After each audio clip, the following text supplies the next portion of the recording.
morning. Alyson Campbell is with me this morning. I'm really excited because she got up early. She's in California. And so I appreciate that. We're both having sunny weather. So I appreciate that even more. But I'm really excited because I love talking to someone in PR. I have been also following you, stalking, I like to say. It's the good stalking. But I'm so in love with everything you're doing. And I love people who just get branding and messaging. It just makes my day. It makes me excited. And so I've really been looking forward to speaking with you, getting to know you. And most importantly, I was thinking about this last night. You're about to do something fun for us. You're going to work with Skinny Teas on our Mother's Day campaign. And I thought, boy, I snagged you in, but I feel like this is going to be a new kind of friendship we're going to build because like I said, I want everyone to go right away. Don't leave us, but go to Heart and Soul PR on Instagram. Follow Alyson Campbell on Instagram, Facebook. We'll give out all the. She knows what she's doing. I'm going to learn today. I know. So tell everybody who you are. I so admire people who are in PR. I learned so much. You know, people think like it should be a competition or something, and I just soak it in like a sponge. So, well, thank you for the kind introduction. Sorry, it's so great to be here. So happy to talk to you as well. So I'm Alyson Campbell, the CEO and founder of Heart and Soul PR, very purposely named. So I spent most of my career working for large corporate agencies in New York City and then LA. And I really wanted, after those 10 plus years working for the biggest Fortune 500 companies and brands, I'm really a consumer lifestyle expert, right? So everything from fashion and beauty, as we know, to wellness, health, beauty, fashion, luxury goods, all those things, kind of spanning a range of categories and great experiences, by the way. But there was a different way we could approach business, was my philosophy. And I do believe that is true. And so our key mission at Heart and Soul PR is really to bring that humanity back to business, not only in the way that we're working with our direct team internally, but as well with any of our brands and partners. As you know, it's so important when we're doing work on behalf of our partners and our clients every day that you feel lit up by the brands that you're working with, you understand and believe their mission, and you carry out those messages to the world. So that's our crux at Heart and Soul. How long ago did you leave like a big agency?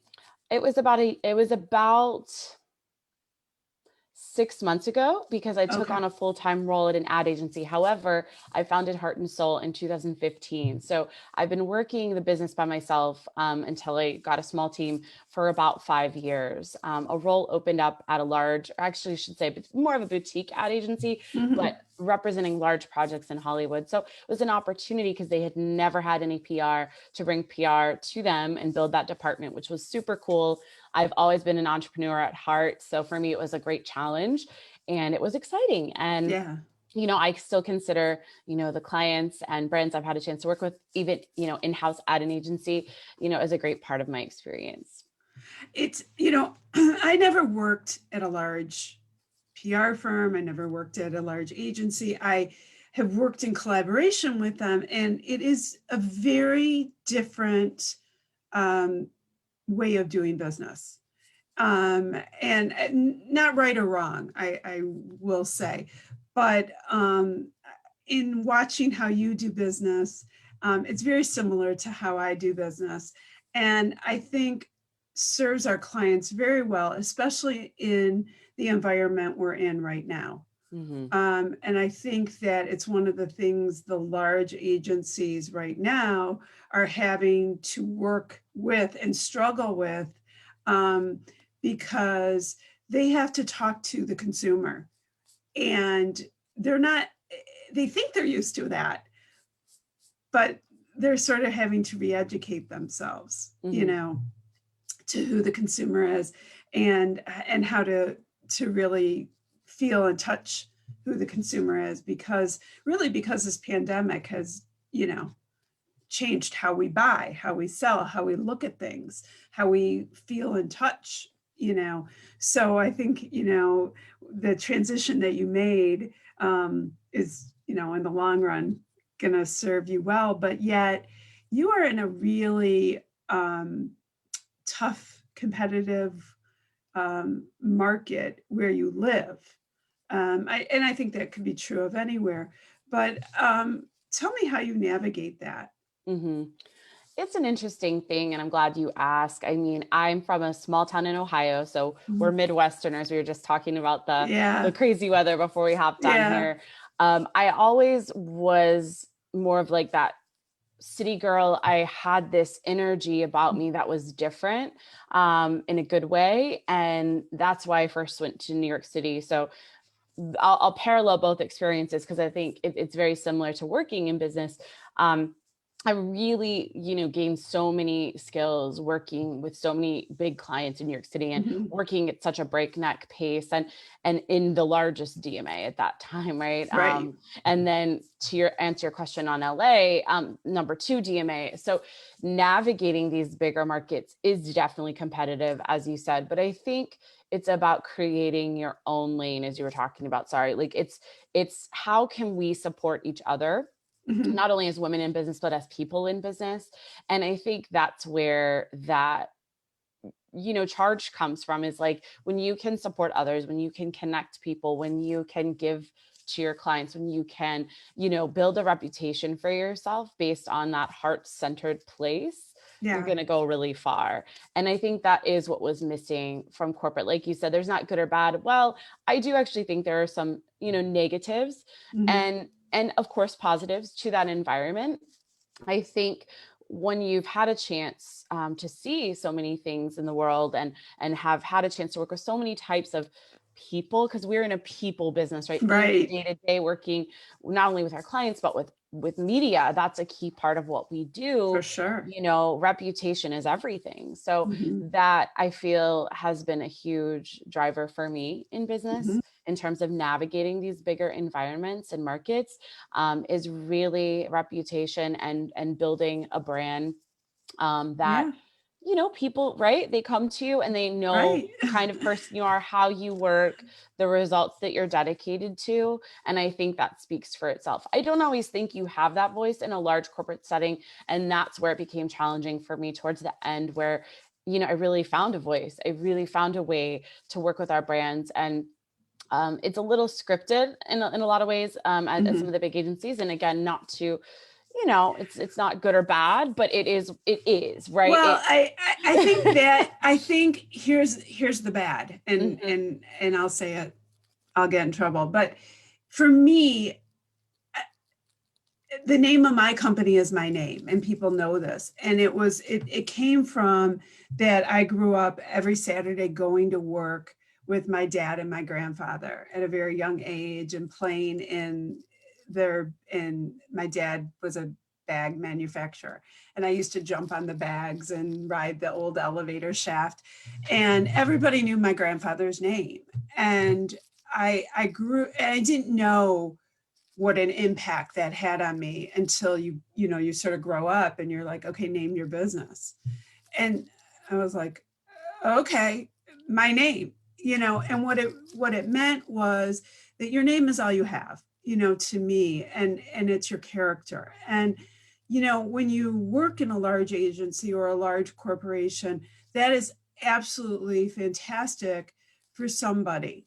It wasn't for me. Obviously, you grew out of that when you wanted to really have your voice and put your mark. And I think that's what happens. And for me, I started out as a television producer, and so of course I worked for other people. And but I was a producer, so I wanted my name, and it's not an ego thing. It was I wanted to have that creativity and my name on, and either it went well or it didn't go well, so I think that's where that voice sort of comes into play of same thing with your clients. Hmm. You want to get, for me, I want to give them the voice and who I work with. Um, Absolutely. but you do, with you also, tell me a little bit, when I say I follow you on Instagram, um, you give voice to a lot of fashion and lifestyle. Let's talk a little bit, because I love watching the fashion part of it and the trends, and that's a whole really fun side of what you're doing as well. So tell me a little bit about how you intertwine, I would say, like that aspect of what you do. Yeah, thank you for asking. Sorry, I'm so excited to talk more about it because I've had 10 plus years of experience with New York Fashion Week. And so I want to let everyone know that's listening today, even if you've never been in a category you want to be in, you can do it. Mhm. And I volunteered my time when I first started out in my fashion journey. We didn't have any fashion clients on our roster at the agency. So I took it upon myself and said, I want to get involved. And that required some volunteer time, but I was cool with that because I knew it Mhm. would get me to another place and help build those relationships, right? We talk a lot about relationships in this Right. business, and that's key, I think, in so many industries. Of course, paramount to ours. So I just started working backstage, styling models at New York Fashion Week. The designers would have, like as you see on the runway shows, if you watch The them, boards. yeah, they have all the boards, it's very specific, which was a great thing because I really learned, the designer's mind, attention to detail, understanding how looks came together. And then from there, it just grew. One of my friends who actually started volunteering with me behind the scenes became a fashion blogger. So then we started getting invited to shows to write about the shows, which was super fun. I still every now and then will, go and cover an event or a Uh-huh. fashion thing, which is really fun. And then I became a consultant for some brands. And I would, because I knew the behind the scenes and front of house operations, I was able to really kind of be this interchangeable person for them that they could just bring in for a season, come in, whether that's helping with styling or photographers backstage, because I knew press. Front of house Mhm. was great because I knew where all those, press folks needed to be seated, etc. So it was a really, really fun journey that I'm still on. I took a media accelerator course over the pandemic. I'm sure many people are diving into more things and hopefully learning new skills in the time that we've had. But that being said, I really wanted to focus beyond the PR aspect. Mhm. Like you said, how can I bring the world of fashion and some of those experiences I've had into what Yeah. I'm doing? So now I'm really out there doing commentary for publications like In Style and others to talk about things like how to color coordinate your closet or different topics in fashion and Mhm. lifestyle as a fashion and lifestyle expert, ultimately looking to go on air and provide commentary. I love the front of camera, which is different. I know for everybody, as a I love PR that you person. love, I love that you love that as a, because like for me, I'm like, this is like out of the box, which I'm making myself do, I love it. which I love during the pandemic. I've made myself, but when you talk about like teaching yourself or doing something during the pandemic, but I, I mean, you're great at it.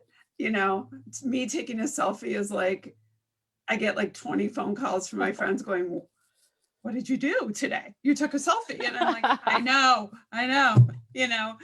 or I get my kids, like if I do a story that like somebody sent me something and I do the story, they're like, oh my God, mom, what are you, an influencer? I'm like, no. But I love, so that's why I'm like, I love when people do it and they do it well. And, you know, and they're stepping outside, like I've watched you do that. I mean, it's amazing. But what I love about it, and me doing my research on you, is that is just what you just said, to back up. And I think it's really important for college students who could be finding this conversation, or moms and dads of people starting out or people transitioning. It's sometimes volunteering about something you like to do. And I think like a little bit of this pandemic world has taught some of us to do that. Like, Mhm. I've given that advice to people. And when people say, I want to start something, I don't know what I want to do. And I'll say, get out a piece of paper and write a list. What do you like? I don't even care if it's knitting, what is it that you like to do? Mhm. Because, maybe you're going to become a mentor, a teacher of it. Maybe, who knows? And that's going to take you on a different journey. And so I love that you said that, because it can become, I mean, my journey started out as a video producer, only to find that at some point in my career, people didn't really want to pay the price of that anymore. Mhm. And yet I was giving out all this free PR and marketing advice. And I'm like, well, wait a minute, stop giving it out for free, funnel it into a business, and, package it as a business. And it's really, with you, you're like, well, wait, I like going to, you know fashion shows, but I have media experience. I mean, and so I think people need to know that if you like something, doesn't mean everything you like becomes a new way of your career, but you really can do that. um what are, we're all sitting on Zoom a little bit still. So let's just talk fashion for a Mhm. moment. And the Midwest. I told you today was gonna be 80. It might hail tomorrow. Um, what are you seeing in trends? I mean, we watched the red carpet the other day. We saw a little of everything. I don't know what we saw. A little strange. I was just laughing. I told someone, couldn't they have thrown a tablecloth down on those tables, like for those? I mean, I don't know what. I mean, I didn't talk about the fashions. I just thought we could have had a little more set decor out there. It's an interesting thing, as you said right now, right? I definitely know what you're saying on the production side of things for sure.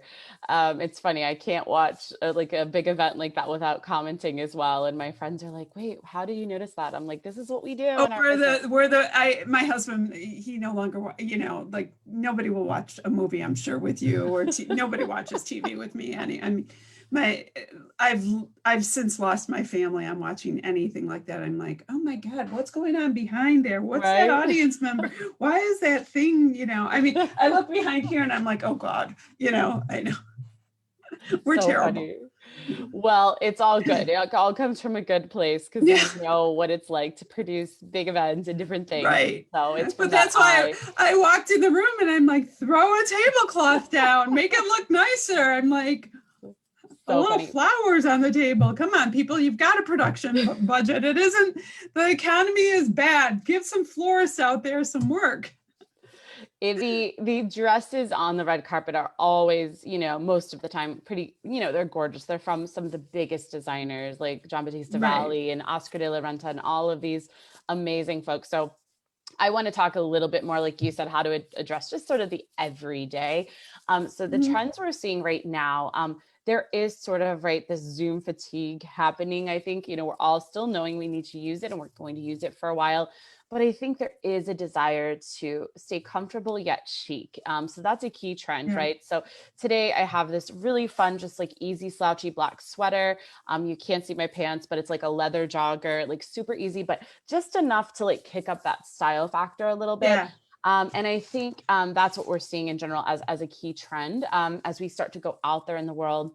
It's not about having these crazy, amazing looks, but it is like, how can I turn up style just a little bit of a notch and then still stay comfortable, right? Comfortable yet chic. So that's Mhm. one The spring colors are very fun. So like a bubblegum pink, those bright pastels and Yeah. florals are really back. People want to, you know, really express themselves in that fun way. We're seeing some more things like DIY. So like, you know, those really fun crocheted hats, which I thought was really interesting when I was Oh, doing some research prior, which is pretty cool. You know, like because more probably there's more designers on shops like Etsy and ways that you can get some really fun, unique handmade goods, which I love because that supports a small business owner. mm-hmm. So those are some of the key trends I think that we're seeing. It's very approachable and also classics, like those timeless classics are back. So things that you can pair with a variety of things, whether that's like a really nice, like just doesn't have to be a super tailored blouse, but like a nice blouse that can go with jeans or a skirt. Those like midi or maxi dresses, which I love, just get them in like a neutral or a black or a cream.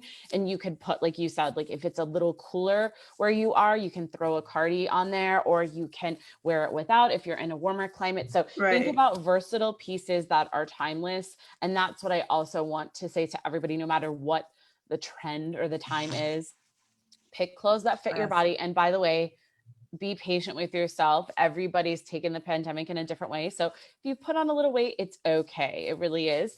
And, you know, choose those pieces that are going to make you feel good and Mm-hmm. feel flattered in what you're wearing, because you're going to exude that confidence. So no matter like what the trend is, I always encourage those timeless classics.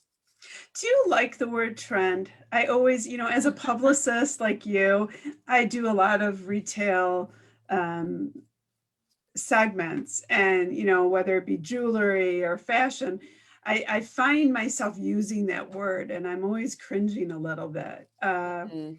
Uh, and maybe searching for the different word, like what's the spring trend, and I always kind of go, oh, what word could I use instead? Yeah. Well, I Help think me. there will always be like trends in terms of where we're going, you know, Mhm. culturally, fashion, all of these things are going to guide. I mean, they guide the markets, right? So Mhm. there's always going to be, I think, the use of that word, but I think it's how we interpret and how we then take that on. And when it comes to the fashion context, you know, and I talked to one of my styling friends about this before, who's a professional stylist who styles the women on the red carpet. And then she also has everyday clients that she's consulting Mhm. with. Really don't get, and I say this as to my former self, don't get so mired in the trend that you sacrifice like form, function, and style, because it's just Oh, not for mhm. everyone. I think a lot Mhm. of the trends we're seeing, and you know, for the younger viewers out there, right, you're probably on TikTok, you're seeing these cute little things. Not everything is going to fit you. That's the problem, right? That's the issue. So you Well, don't want to Allison, get I stuck into and I that. have to say, and I'm fine. I'm, of the age where you also need to dress your age. Mm-hmm. Exactly. And and you can do it really well, and style, and on trend, and on trend. Yes. But I think that you can, be cute and classic and age appropriate throughout the ages. And so I think that people and women have to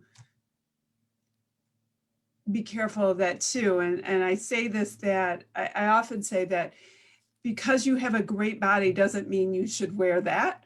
Mm-hmm. Um, whatever your body is, and I think you have to look at what's appropriate age wise, what's appropriate style wise, you know. Absolutely. I mean, everybody has a different body shape and type. And by the way, that's what Right. makes you beautiful. Mm-hmm. So a lot of trends that we've seen in the past, like crop tops, like you said, that's a really perfect example, like a no-go for most people, right? Unless you're young. And I don't want to say just young. I mean, you could be a young, you know, 20, 30 I, something I and but pull it off, but it's, I 100. That's the one I was thinking of. So yeah, thank you, because yes. you're the expert in that area. There's a lot more There's just a garments lot of being crop cropped. tops out Yeah. there. It's interesting. So I mean, I know for myself that's not an area one I want to show, but I have a really interesting proportion. So I have really long legs and a short torso. I'm 5'10". So you Mm-hmm. know, not every pant is going to fit me right. Not Mm-hmm. every shirt is going to be exactly right. So I think the general thing I would say to anyone who's kind of wondering, you don't need to worry too much about like, I a pear or a triangle? Yes, you can look into that if you really want to get deep. But the general consensus in terms of like how you assess your body, are you more top heavy? So do you have like, I have broader shoulders, and that's going to dictate like the kind of top. I probably am not going to get a super huge puffy sleeve, or those statement shoulder like things that Mm-hmm. are really big right now. Um, and then you want to, sometimes we overcompensate for those areas that we don't like. So we think, oh, let's like drape around the areas that are bad, but sometimes you're Right. drawing more attention to those areas. So rule of thumb, don't get something that's of course too tight, but also with this sort of oversized baggy trend, unless you're pretty either like petite frame and it's not going to look like a sack on you, which most of the time it does if you are Right. more petite. Even if you're tall, you can maybe pull that off. You want to get something that's going to fit. And that is my general rule of thumb for all of Mm-hmm. this, is like, think about those proportions. Don't overcompensate. So let's say you're more, bottom heavy, you have larger hips, things like that. You're not going to want a pant that is oversized either, because you're feeling Right. like your hips are larger, right? So that's the kinds of things that I think we need to think about, rather than being trend based, but like what fits me, what looks great, Right. And then and you do feel like, I mean, I'm sure anybody listening, like you have your favorite jeans, you have your favorite shirt, and like when you're wearing it, you just feel better. You feel absolutely. better. I will say this, I mean, we're lucky, around here, but wherever you are, I do find that if you frequent a store and look for good customer service, that people help you. There's a few stores, I'm thrilled to represent them as well, that they don't let you walk out with just anything. And I Hmm. like that. They say to you, nope, that's not for you. Let me help you. It isn't, because, and you go back to them because they are going to make sure that you look good, because, the truth is you represent their stores too. And sometimes you don't necessarily get that from the bigger department stores. And sometimes I like to say you find a wonderful salesperson at a big department store. And, that's wonderful. But, when you do shop your area, or if you're on vacation, sometimes you find someone who really helps you. So, I love that. And I love that you said that some color is coming back. I did find some cute color tees, so I won't be in black all season, all winter. But the other thing, I think it's fun to, throw on some jewelry, earrings can always, especially when we're on Zoom. Like Absolutely. you I'm would all never for the know. statement jewelry. I mean, you and I both have some simple necklaces, but it Right. speaks, like you see that and it draws you in. Yeah, I mean, you would never know. I have like a fun skirt on today. I always feel like I want to jump up on a Zoom and go, look, I actually have clothes on from the bottom, but I always say I get dressed every day. But I've always gotten dressed every day, and it just does make you feel more. It makes me work. It makes me feel, more professional. I actually get a kick when I say, oh, I'm going to have a sweatpant day. For me, because it's like something I look forward to. I'm like, oh, I'm going to work all day in my sweatpants. Yeah, But I do think, you feel better, um, when you like what you're wearing. And oh, by the way, that can be sweatpants, that can be a white t-shirt, it can, but it's just sort of putting yourself together, and you know and have those sweatpant days too. absolutely. um Absolutely. this is the one thing I'm trying to do. My husband's freaking out a little bit because I've moved over to his part of the closet. I have 3 kids who have all moved out, so I think I should move into their closets. I'm trying to hang on to things more. And I'm frustrated that I didn't hang on to more things. Hmm. But I don't know what I'm supposed to hang on to or not hang on to, where I'm like the hoarder versus why am I keeping it? So like I've now tried to hang on to more of my special occasion type of things, Mhm. or season to season. I'm not getting rid of, I'm not sure what the right answer is to what you hang on to and what you don't. Yes, I get rid of my white tees from season to season. They need to go. But, is there a good rule of thumb?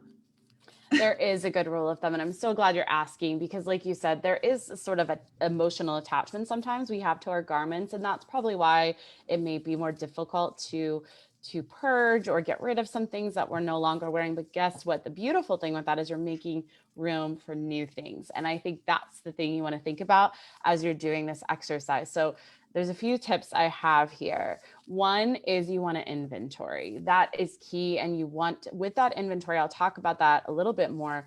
You want to create a system for yourself that's going to work over time, because that's why we stuff our closets too much.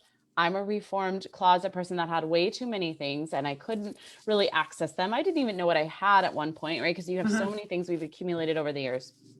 So the I first mean, step like if is, you walk in my closet, there's like the black and the white section, and then so like I mean, literally, I'll go and I'll buy another black sweater, going, oh, I have that you're one, like, I had that. I forgot I had it. Yeah, right? totally. So, well, that's great. You're already, it sounds like partially color coordinated, which I think is an amazing system. So, one thing I think, just so everyone knows, this can be done on a budget. So, you guys don't need to go crazy Right? thinking about, oh, I need to like rebuild a closet. No, that's not No. what I'm suggesting. What I am saying is one of the things I use that I love is these things called closet tabs that sit over the rod in your closet, and you can label them and you can Oh, move those with your seasons, which is really fun. So like you said, sorry, your like formal garments or those things that are special occasion, you can have a whole section. I have a whole section of those in my closet. And I know every time if I need a piece from there, I'm going right there and I'm not looking to, where did I put this thing?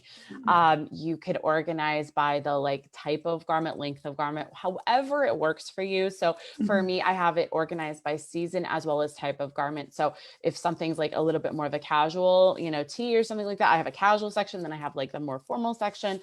That is going to go so far in, like you said, helping you know what you have. But before we get into like closet tabbing and things like that, it's really the hard work on the upfront is going to pay off on the long run. Just taking those items out and really going, am I going to, like, having an honest conversation with yourself? Am I really going to wear this again? Have I worn this in 6 months, a year? The pandemic's a little different, right? So give Mhm. ourselves that time. Yes. If you really struggle with getting rid of things, bring in a trusted friend or friends. I say, if you want, grab Right. your girlfriends over a Zoom, make it a Anybody can fun have thing. my daughter, Marissa.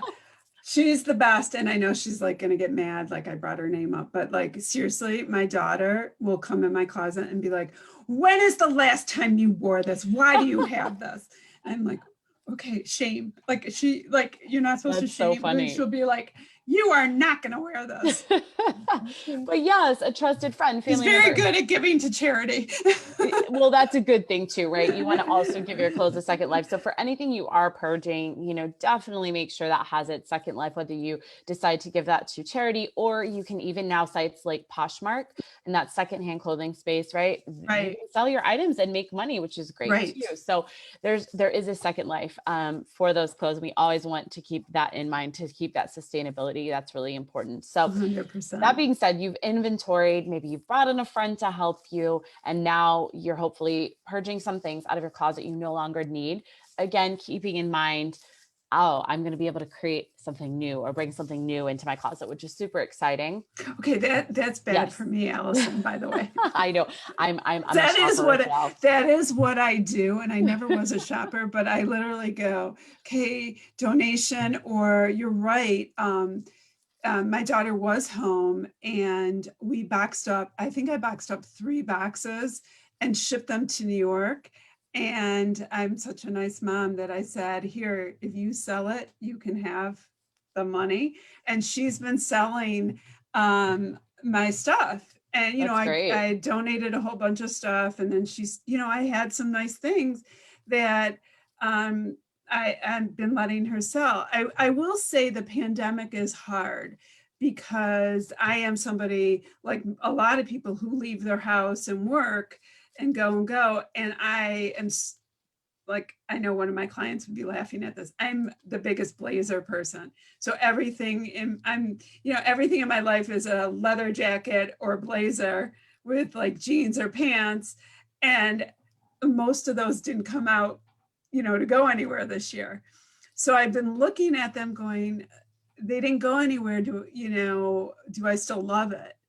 Or I looked, and there's like probably a few that I feel like I won't wear next winter, but for the most part, I don't want to get rid of them yet, or Don't get rid of your blazers or your leather jackets. Those are like classic staple items. right, Like, so I think the things you want to think about are those things that maybe are more quote unquote trendy, or things that you're right. not really wearing as often. There's a hanger trick you can use, which is that you hang your hanger like opposite side facing you. You've heard of this, I've right? heard this. Yeah. Yeah, so it's kind of fun. I haven't really done it myself, but friends of mine that I know have practiced it, really enjoyed it. If you haven't worn that in like 3 to 6 months, like you haven't turned that hanger, you probably aren't going to go to that item, right? I've So, heard this. I've heard this trick, and it's really. I do know someone, and I've heard a couple of celebrities like who have said that. It's really, but I like the closet tab. That's oh yeah, the interesting. closet tabs are your best friend, honestly. And again, like I said, once you have the system, then you're not forever in this perpetual sort of like purge, spring cleaning mode, whatever that is, or Right. whatever seasons you do that. Mhm. It takes a lot of that heavy load off your shoulders. Honestly, if you know, okay, this is my spring or my summer or my winter section, then you can literally take that tab, move it to the front for that season, move those clothes with it, Yeah. swap those out, which I think is great. I like that. I have always kept everything color coordinated. That it is just easy to do, people. But I will say, because I work with a home organizer as a client, and you just hit on something she always says, you got to take everything out, and really take it out to put it back in. And that is her um, number one thing. And actually, no one come over to my house this weekend, because it will look a little scary, because it's going to happen this weekend. Yay for you. I love Yeah, it. no, and I will say this: if you are an organized person like myself, it takes to put it on your calendar to do it. I can't just wake up and say, "Oh, today's class." I have to gear up a little bit. I have to give myself time and know that like it has to happen. Um, you and I both have to go and get to clients in our day, because I could keep going on and on. I want to have you back. I would love that. I want to have further conversations with you. I knew that was going to happen, because we've been texting anyway. Do you think we covered everything that we should today? Oh Until yeah, I think it's great. I hope, if you have questions too, of course, I'm sure your listeners can drop them in. Happy to answer any questions as specific or general as those come in. And like, remember that it's fun, have fun with it, have fun with your style. I love that you said ask for help. Like, at some of these, yeah, especially the specialty boutiques, but even some of the bigger stores will help you. And sometimes that's yes. our hardest thing, is getting our own self out of the way. So do that. And I do love to say that, like, sometimes on a Saturday night I'll be in like all black, not hard to imagine, or but I'll say, like, throw on a pair of really fun colored shoes, or a piece of jewelry. I was at a pop-up shoe sale the other day, and this cute girl was trying on a pair of green shoes, and they were like so cute. And she goes, I don't know if I'll wear these. And I'm like, well, if you don't know, then it's probably, not the best purchase. But I have to tell you, you're wearing all black. Hmm. And it's just so cute. It's just like this pop of color, unexpected and fun. Yeah. And, like, whether you want to spend the money just for that, but it's really fun to do. Like, I have a couple of pair of shoes that I just love to throw on, because I'm just wearing black, or I'm just wearing white or something. It's just like, they're my shoes, or a Yeah. purse, I love that tip for So sure. it's just, I have no, I don't think I'm the style person, but it's just fun. It's Absolutely. like, you're sort of brainless, go out, put your black t-shirt on and your typical black jeans, and like switch it up with a purse, you know? Love it. How do people find you? What's the best way to find you? Yeah, so if you want more on the fashion side, it's just AlysonSCampbell.com, and that will take you to my site. And then our PR business is at heart and soulpr.com. And please visit. There's so much fun on Instagram, and you have blogs and all this great stuff. I've just been having a great time, and I can't wait to see what you do with Skinny Teas. I'm really excited. I'm so excited. Yeah, Yes. they're really just one of my loves of one of my many clients, and they're a great company. So you'll have fun with that too, just like one of your many. So I'm so glad you came on today. I'm so glad we got to meet this way. I say there's some good in the pandemic world that you get to meet people without flying anywhere yet. Yeah. So I look forward to seeing and talking to you soon. Yes, thank you so much. It was great to be here with you. Good. I will talk to you soon. Have a great day. You too. All right. Bye-bye.